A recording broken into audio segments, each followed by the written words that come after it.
to interconvert the molar mass and density of ideal gases, you're basically using the ideal gas equation. Okay, so PV equals nRT, and you're substituting for the number of moles, okay? The number of moles you can get from taking the mass in grams of whatever you have and dividing it by the molar mass, which is in grams per mole, right? So the grams are going to cancel out, and 1 over moles is moles, okay? So we would usually write that as mass, like with a little m. Molar mass sometimes gets like a massive fancy curvy like capital M or a MM, whatever you prefer. So I'm going to just use like molar mass like that because I can't do the curvy fancy M. Okay, so if we substitute that into the ideal gas equation, then we're going to end up with PV equals mass over molar mass times RT. Okay, still the ideal gas equation. Okay, so then what you can do if we're trying to rearrange and trying to get certain things on the same side, we want to be able to calculate between density. So we want to get, if we want density, we want mass and volume on the same side. So I want to divide through by volume, essentially.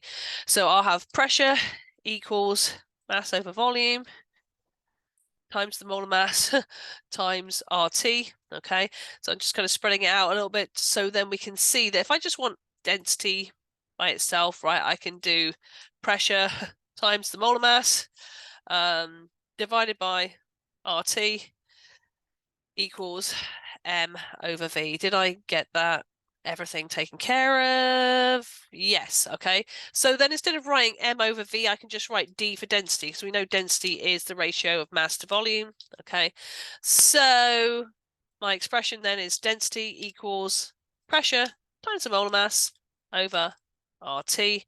And just as a little FYI, we've looked at different units of density like grams per centimeters cubed, milligrams per milliliter, all kinds of density units. So if we had our pressure in atmospheres and our molar mass in grams per mole and R, which is in liter atmospheres per mole per Kelvin, and assumably we would have our temperature in Kelvin. I meant presumably, obviously. Atmospheres is going to cancel, per moles is going to cancel, kelvins is going to cancel. We would end up with density units of grams per liter, which is a unit of mass to a unit of volume. So I am A-okay with that. All right, so the problem is we've not been given the molar mass of boron trifluoride, so I guess we're going to have to work that out. Boron's 10.81. Fluorine would be 3 times 19.00 to the amount of sig figs that I have in my head, right? 3 times 19 plus 10.81 gives me a molar mass of 67.81. If you're doing this in ALEKS, they probably have more sig figs, but there's only so many I can memorize. So that's my molar mass of boron trifluoride. Our temperature is 0 degrees Celsius. Have to convert it to Kelvin, so add 273.15. Oh, not sure if I could do this one. Okay, so we've got molar mass, temperature, gas constant, and the pressure is 1 atmosphere. So now we can just plug and chug for our density. So density is 1 atmosphere times our molar mass of 67.81 grams per mole divided by R, which is 0.08206 liter atmospheres per mole per Kelvin. So you can see how that's going to cancel out, times the temperature, which is 273.15 Kelvin. I've just realized that there's not really enough space to see what we're doing here, so I'm just going to move that over there. All right, so everything should cancel that we want to cancel. So the moles will cancel, the atmospheres will cancel, and somehow my Kelvin got turned into an L there. That's supposed to be Kelvin, right? Typing and talking, right? So the Kelvin cancel out, leaving me grams per liter for my density. So what have I got? 67.81 divided by 0.08206 times 273.15 gives me 3 point, how many sig figs? 3.03 to 3 sig figs grams per litre. All right, so that is all you have to do for that one. So, of course, presumably you could also be asked to rearrange and solve for molar mass. In a lot of ways, that's a much more fun problem, right? Okay, so we have an unknown compound. We've got the temperature it is at. Oopsie, that was too much erasing. Okay, we've got the volume, we've got the mass. So don't panic, okay? Because you might be saying, well, what's the density? But you know, density is mass over volume, right? So we can do that. The only issue is that they've given us volume in milliliters, like they're trying to be mean or something, right? So we can get our density, we can get our temperature, we've got our pressure, so we just have to rearrange and solve for my molar mass, or I should say the compound's molar mass. So then the molar mass is going to be dRT over P. So let's go ahead and work out the density and the temperature in Kelvin. So density is mass over volume.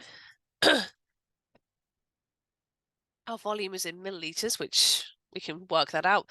So mass in grams is 1.02 grams. The volume in milliliters was 1,180 milliliters. And we can use the fact that we are awesome at unit conversions. We know that 1 milliliter is 10 to the minus 3 liters. Okay, there's 1,000 milliliters in a liter. So that should give me my density in grams per liter, which is what we are going to be using for this expression. So 1.02 divided by 1180 divided by 10 to the power of minus 3 gives me 0.8644 grams per liter. I'm going to leave just a few more sig figs just so we can round later. All right, and then temperature was 180 degrees Celsius. So we want to add 273.15 to give us Kelvin. So that is going to be 453.15 Kelvin. So now we're ready to plug and chug. Molar mass is our density, 0.8644 grams per liter, times R, 0.08206 liter atmospheres per mole per Kelvin. And then our temperature, we just calculated to be 453.15 Kelvin. And all that will be divided by our pressure of 1 atmosphere. Okay, so let's just pop that out of the way somewhere. 1.00, I guess, if we're going to be strictly keeping all our sig figs in. Oh, I did not want you to go off there. How very dare you? All right, sorry, I lost part of our workings there. Yeah, I was not ready for you to be dropped yet. Okay. All right, so let's make sure our atmospheres is cancelling, Kelvin cancelling, liters cancelling. We're going to get units of grams per mole, which is an excellent unit for molar mass, right? I'm sure you can all agree with me on that one, right? So 0.8644 times 0.08206 times 453.15 divided by 1 gives me a molar mass of 32.1 grams per mole. Okay, I would even go out on a limb to say that that gas probably has the identity O2, right?